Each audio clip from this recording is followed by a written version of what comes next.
दोस्तों, एक छोटी सी बात हम आपको बताने जा रहे हैं। बात तो बहुत छोटी है मगर बहुत ही कमाल की बात है।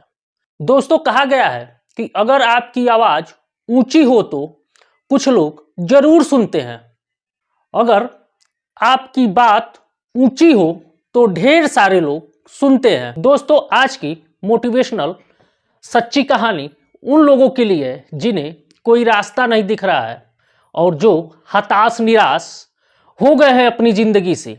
तो ये बहुत ही प्यारी छोटी सी दोस्तों आज की बेहद ही छोटी सी कहानी हम आपको बताने जा रहे हैं, तो कृपया वीडियो के अंत तक बने रहें। दोस्तों, कहानी में आगे बढ़ने से पहले आपसे वही एक प्यारा सा अनुरोध, कृपया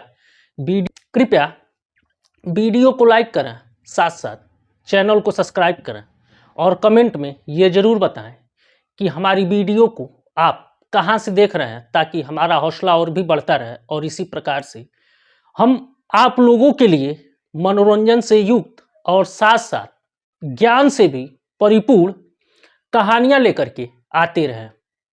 तो दोस्तों, देर न करते हुए आइए लौटते हैं आज की बेहद ही छोटी लेकिन बेहद ही ज्ञानवर्धक कहानी पे। आज की बेहद ही छोटी सी कहानी है। दोस्तों, एक 24 साल का लड़का होता है। उस लड़के के माँ बाप का देहांत हो चुका होता है और वे एक सेठ जी की दुकान पर जाकर के नौकरी करता है और उस नौकरी से जो भी पैसा मिलता था उससे उसका खर्चा चलता था। दोस्तों, वे लड़का सेठ जी के वहाँ जाता और दैनिक मजदूरी लेकर के आता, आटा खरीदता और भी जो खाने पीने की वस्तुएं होती उसको खरीद करके लाता, अपने हाथ ही खाना बनाता और खाना बना करके नौकरी पे चला जाता। दोस्तों, वे लड़का एक दिन 4 रोटी बनाया था और सब्जियां बनाई और वे नहाने के लिए चला गया। उसके बाद नहा करके आकर के देखा तो वहाँ पे सिर्फ 3 ही रोटी बची हुई थी। उसके बाद वे लड़का जो होता है वे ध्यान नहीं देता है। वे सोचता है कि हो सकता है 3 ही रोटी बनाया हूँ, इस नाते उस रोटी को वे पैक करता है और अपनी काम पे चला जाता है। अगले दिन सुबह वे लड़का फिर 4 रोटी बनाता है और फिर जब नहा करके आता है तो देखता है वहां पे सिर्फ 3 ही रोटी बची होती है, 1 रोटी फिर गायब थी। तो फिर तीसरे दिन भी उस लड़के के साथ यही घटना घटी। तो वे लड़का जो होता है वो बेहद ही हैरान और परेशान हो जाता है कि आखिर 1 रोटी रोज की मेरी कहाँ चली जा रही है। उसके बाद दोस्तों, एक दिन वे लड़का क्या किया, रोटी बना करके और वे जा करके छिप गया और जा करके किनारे में छिप गया और वे सोचा कि देखें आज हमारी रोटी कौन लेकर के जा रहा है। तो दोस्तों, वे लड़का देखता है कि एक मोटा सा चूहा आता है और वे रोटी लेकर के जाने लगता है। तो लड़का फौरन भाग करके आता है और उस मोटे चूहे को पकड़ लेता है और कहता है कि बताओ, और उस चूहे से कहता है कि बताओ, मैं इतनी मेहनत से मेहनत मजदूरी करके 4 रोटियां बनाता हूं और तुम रोज आते हो 1 रोटी मेरी लेकर के चले जाते हो, बताओ तुम ऐसा क्यों कर रहे हो। तो जो चूहा होता है वह कहता है कि भाई देखो, ये मेरे नसीब की रोटी है, इसे मुझे ले जाने दो। तो वे लड़का कहता है कि ये तुम्हारे नसीब की कैसे है, ये रोटी तुम मेरे मेहनत की है तो तुम्हारे नसीब की कैसे हो गई। उसके बाद दोस्तों, चूहे और उस लड़के में बातचीत चलती है। तो वह चूहा जो होता है वह कहता है इसका उत्तर तुम्हें एक व्यक्ति दे सकता है। तो वह लड़का पूछता है कि आखिर वह व्यक्ति कौन है और मेरे सवालों का जवाब कौन दे सकता है। तो वह चूहा कहता है कि तुम महात्मा गौतम बुद्ध के पास चले जाओ, वही तुम्हें इस सवाल का उत्तर दे सकते हैं। उसके बाद वह लड़का जो होता है वह सोचता है कि चलो यार, इसी बहाने घूम करके चले आते हैं, बहुत दिन हो गया है, किसी यात्रा पर नहीं गए। वह लड़का उस दिन जाता है सेठ जी से 1 हफ्ते की छुट्टी लेता है और कहता है कि मैं महात्मा बुद्ध से मिलने के लिए जा रहा हूं और जब मैं आऊंगा तो फिर जब यात्रा से वापस लौट करके आऊंगा तो सेठ जी आपकी दुकान पर फिर मैं नौकरी करने के लिए आ जाऊंगा। तो सेठ जी जो होते हैं उस लड़के को 1 हफ्ते की छुट्टी दे देते हैं और वह लड़का आता है घर पे, तैयारियां करता है और तैयारियां करने के बाद भगवान गौतम बुद्ध से मिलने के लिए निकल देता है। दोस्तों, उसके घर से गौतम बुद्ध का आश्रम काफी दूर था। तो एक दिन की वे यात्रा करता है तो रात हो जाती है। तो रात को वे देखता है कि एक हवेली होती है और उस हवेली में जाता है और उस हवेली के मालकिन से कहता है कि मुझे एक रात रुकने की इजाजत दे दीजिए। तो उस हवेली की मालकिन कहती है कि आप कौन हैं और आपको हम रुकने की इजाजत क्यों दे दें और आप इतनी रात को कहाँ जा रहे हैं। तो वे लड़का सारी बातों को बताता है। तो हवेली की मालकिन कहती है कि ठीक है, मैं तुम्हें रुकने की इजाजत एक शर्त पे दे सकती हूं कि तुम मेरा एक सवाल गौतम बुद्ध से पूछ करके आओगे, तभी तुमको मैं रुकने की इजाजत दे सकती हूं। तो जो लड़का होता है वह कहता है ठीक है, मैं आपका सवाल जरूर पूछूंगा और उत्तर भी ला करके आपको दे करके ही अपने घर जाऊंगा। तो आप बताइए आपका सवाल क्या है।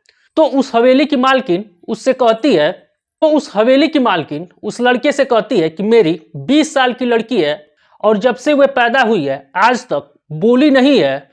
तो आप जाकर के महात्मा बुद्ध से पूछिएगा कि मेरी लड़की कब बोलेगी।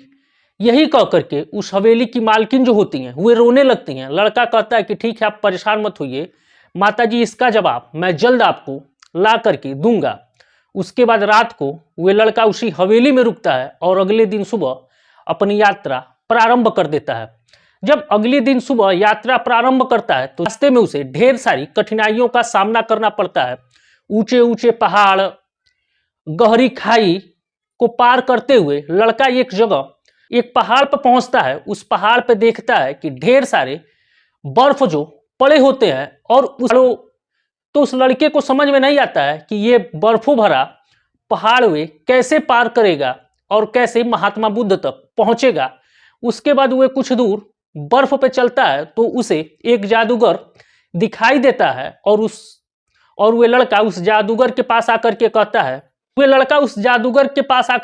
है कि कृपया आप मेरी इस पहाड़ को पार करने में मदद करिए। तो वे जो जादूगर होता है वे उससे पूछता है कि आखिर तुम कहाँ जा रहे हो और मैं तुम्हारी मदद क्यों करूं। तो वे लड़का जो होता है वे बताता है कि मैं महात्मा बुद्ध से मिलने के लिए जा रहा हूं, तो आप हमारी मदद करिए और मुझे ये पहाड़ पार करवा दीजिए। तो वे जादूगर कहता है उस लड़के से कि मैं आपको पहाड़ तो जरूर पार करवा दूंगा, लेकिन हमारी एक शर्त है, हमारा एक सवाल तुमको महात्मा बुद्ध से पूछ करके आना होगा। तो वे लड़का कहता है कि अगर आप मुझे पहाड़ को पार करा देंगे तो मैं आपका सवाल महात्मा बुद्ध से पूछ करके चला आऊंगा। जादूगर उस लड़के से कहता है कि मैं 1000 वर्षों से तपस्या कर रहा हूं स्वर्ग जाने के लिए, लेकिन मैं आज तक स्वर्ग नहीं जा पाया हूं। तो तुम जा करके महात्मा बुद्ध से यह पूछना कि आखिर मैं स्वर्ग कब जाऊंगा। वे लड़का कहता है कि ठीक है, मैं आपका सवाल का जवाब महात्मा बुद्ध से जरूर लेकर के आऊंगा, उसके बाद करवा दीजिए। उसके बाद जो जादूगर होता है वह छड़ी को घुमाता है और वे लड़का जो होता है वे जो लड़का होता है वे कुछ ही चंद सेकंडों में सारे पहाड़ को पार करके मैदानी इलाके में पहुंच जाता है। और वे जब कुछ दूर मैदानी इलाकों की यात्रा करता है तो उसके सामने एक बहुत ही विशाल नदी बह रही थी और उस विशाल नदी की धाराएं इतनी तेज थी कि वह लड़का उसे तैर करके पार नहीं कर सकता था। तभी उसकी निगाह एक कछुए पे पड़ती है और वे कछुए के पास जा करके कहता है कि क्या आप मुझे अपनी पीठ पे बैठा करके इस नदी को पार करवा देंगे। तो वे कछुआ कहता है कि भाई तुम कहाँ जा रहे हो, मैं पीठ पे बैठा करके क्यों पार कराऊं। तो जो युवक होता है वे उससे कहता है कि देखो, मैं जा रहा हूं महात्मा बुद्ध से मिलने के लिए, इस नाते तुम मुझे नदी पार करवा दो। उसके बाद दोस्तों वे कछुआ जो होता है कहता है कि ठीक है, मैं तुम्हें अपनी पीठ पे नदी तो पार जरूर करवा दूंगा, लेकिन मेरा एक सवाल है, उस सवाल का जवाब तुम्हें गौतम बुद्ध से पूछ करके आना होगा। उसके बाद दोस्तों वे लड़का जो होता है कहता है ठीक है, आप अपना सवाल बता दीजिए, मैं उस सवाल का जवाब गौतम बुद्ध से पूछ करके आऊंगा और आपको जरूर जवाब दूंगा। उसके बाद दोस्तों कछुआ उस लड़के से कहता है कि जा करके आप गौतम बुद्ध से पूछिएगा कि मैं 500 सालों से यहाँ बैठ करके तपस्या कर रहा हूँ और मैं कछुए से ड्रैगन कब बनूंगा। तो जो लड़का होता है कहता है ठीक है, मैं उधर से जब लौटूंगा तो जरूर लेकर के आऊंगा और आपको दूंगा। उसके बाद वो जो कछुआ होता है उस लड़के को अपने पीठ पे बैठा करके उस उफनती हुई नदी को पार करवा देता है। और जैसे ही वह लड़का पार करता है, उसके बाद कुछ देर की यात्रा करने के बाद वे महात्मा बुद्ध के आश्रम पे पहुंच जाता है। तो वे जाकर के देखता है कि महात्मा बुद्ध अपने आश्रम में लोगों को उपदेश दे रहे होते हैं। उसके बाद वे जाकर के वहाँ शांति से बैठ जाता है। बैठने के बाद महात्मा बुद्ध का जब उपदेश खत्म हो जाता है, तो महात्मा बुद्ध कहते हैं कि जिसके भी मन में कोई भी सवाल हो वे हमसे सवाल पूछ सकता है, लेकिन शर्त यह है कि वे व्यक्ति हमसे सिर्फ 3 ही सवाल पूछ सकता है। तो वह जो लड़का होता है वे बड़े हैरान और परेशान हो जाता है। सोचता है कि रास्ते में तो वे सोचता है कि आखिर मैं सवाल पूछूं तो किसका पूछूं और किसका सवाल छोड़ दूं। फिर उसे स्मरण होता है कि उस हवेली की मालकिन जो अपनी बेटी के लिए कह करके रो रही होती है। फिर उसका सवाल उस जादूगर का आता है जो 1000 वर्षों से स्वर्ग जाने के लिए तपस्या कर रहा होता है। और फिर उस कछुए का भी सवाल दिमाग में आता है जो 500 वर्षों से बैठ करके वे ड्रैगन बनने की राह में इंतजार कर रहा है। फिर उसे अपना भी याद आता है कि उस रोटी के लिए उसे पूछना है। फिर उस लड़के ने यह तय किया कि हमारी तो यार छोटी मोटी समस्या है, मैं मेहनत करके एक दिन जरूर अपनी परिस्थिति को सुधार लूंगा, लेकिन ये तीनों जो हैं ये अपनी परिस्थिति को सुधार नहीं सकते हैं। उसके बाद वे महात्मा बुद्ध के पास जाकर के उन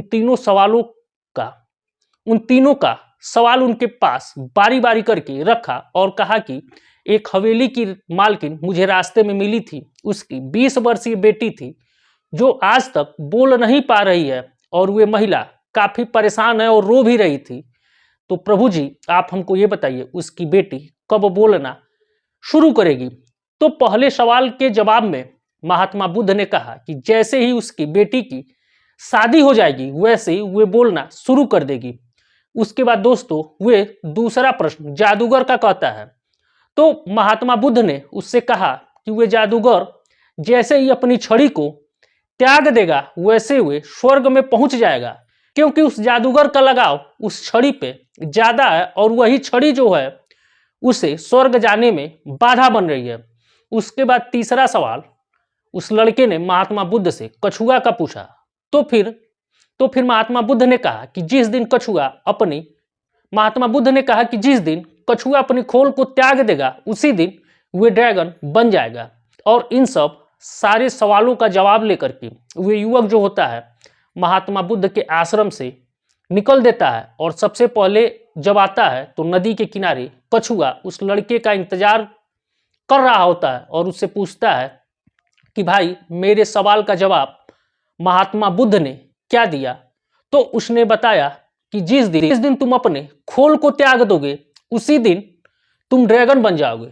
तो कछुआ कहता है कि इसमें देर किस बात की है, मैं अपनी खोल को अभी त्याग देता हूं। और जैसे उसने अपनी खोल को त्यागा तो उस कछुए के खोल में ढेर सारे मोती भरे हुए थे। तो वे कछुआ कहता है कि भाई मैं तुमसे प्रसन्न हूं, ये जितने भी मोती हैं ये तुम सारे लेकर के चले जाओ, ये मोती मेरे किस काम के हैं। उसके बाद वे जो कछुआ होता है उसको नदी पार करा देता है। उसके बाद जैसे ही वे पहाड़ों के पास पहुंचता है तो जो जादूगर रहता है वे उस लड़के का इंतजार करता है और वे जादूगर उससे कहता है कि भाई बताओ महात्मा बुद्ध ने मेरे सवाल का क्या जवाब दिया। तो उस लड़के ने कहा कि जिस दिन आप ये छड़ी को त्याग देंगे उसी दिन आप स्वर्ग चले जाएंगे। वैसे उस जादूगर ने उस छड़ी को उस 24 साल के लड़के को दे दिया और कहा कि ये छड़ी आज से तुम्हारी हुई और मैं अब स्वर्ग जा रहा हूं। उसके बाद स्वर्ग जादूगर चला जाता है। उसके बाद वे युवक जो होता है उस हवेली में पहुंचता है और उस हवेली के मालकिन को उसका जवाब देता है। कहता है कि जिस दिन आपकी लड़की की शादी हो जाएगी उसी दिन आपकी लड़की बोलना प्रारंभ कर देगी। दोस्तों वे जो हवेली की मालकिन होती है वे कहती है कि तो फिर इसमें देर किस बात की है, मैं अपनी लड़की की शादी तुरंत कर देती हूँ। तो वे लड़का बड़े ही चकित होकर के पूछता है कि आपको लड़का कहाँ मिल गया कि आप इतनी जल्दी शादी कर देंगी। तो वे जो हवेली की मालकिन होती है वे कहती है कि तुमसे सुंदर और तुमसे योग्य लड़का कहाँ मिल सकता है मुझे, मैं तुम्ही से अपनी लड़की की शादी करना चाहती हूँ। उसके बाद दोस्तों वे महिला अपनी लड़की को बुलाती है, उस लड़के को दिखाती है, फिर वे लड़का लड़की को देखता है, दोनों एक दूसरे को पसंद करते हैं। उसके बाद हवेली की मालकिन जो होती है वे तुरंत उन दोनों की शादी करा देती है। और जैसे ही शादी संपन्न होता है वैसे वैसे हवेली की मालकिन की जो लड़की होती है वे सबसे पहला शब्द उस लड़के से कहती है कि उस दिन रात को आप ही आकर के हमारे घर रुके थे ना। तो वे लड़का कहता है कि हाँ। उसके बाद वे हवेली की मालकिन जो होती है वे इस हवेली में अकेली रहती है। वे उस लड़के को उपहार स्वरूप अपना हवेली उसको दे देती है। तो ये रही आज की कहानी। ये कहानी आपको कैसी लगी दोस्तों? अब उस लड़के की जिंदगी सेट हो गई थी। दोस्तों उस लड़के की जिंदगी इसलिए सेट हो गई थी कि उसने अपने सवाल का त्याग कर दिया था और वे निस्वार्थ भाव से उन तीनों के सवालों का जवाब महात्मा बुद्ध से किया और उसने अपने परेशानियां, कठिनाइयों और जीवन के संघर्ष को ध्यान नहीं दिया और वे दूसरे की परेशानियों को अपना समझ करके महात्मा बुद्ध से सवाल किया था। ये जो जीवन रूपी जहाज है जब तक ये नदी के एक किनारे पे बंधी हुई होती है तब तक ही वे सुरक्षित होती है। जब वे जहाज नदी में उतर जाती है या नदी में अपनी यात्रा शुरू कर देती है तो उस जहाज को काफी कठिनाइयों का सामना करना पड़ता है। नदी के उस प्रचंड वेग का भी सामना करना पड़ता है जो उस नदी में चल रहे नाव को पलटने का भरसक भर प्रयास करती है। और वे जहाज जो होती है चुनौतियों का सामना करके अंत में उस नदी के अगले किनारे पर जाकर के जहाज पहुंच जाती है। दोस्तों आगे बढ़ने के लिए हमें जो कंफर्ट जोन होता है या यूं कहे जहां हम अपने आप को सुरक्षित रहते हैं उस स्थान को त्यागना पड़ता है, तभी हम जीवन में कुछ बड़ा कुछ नया कर सकते हैं। यानी नदी के दूसरे छोर पे जब जाएंगे तभी हमें सफलता मिलेगी।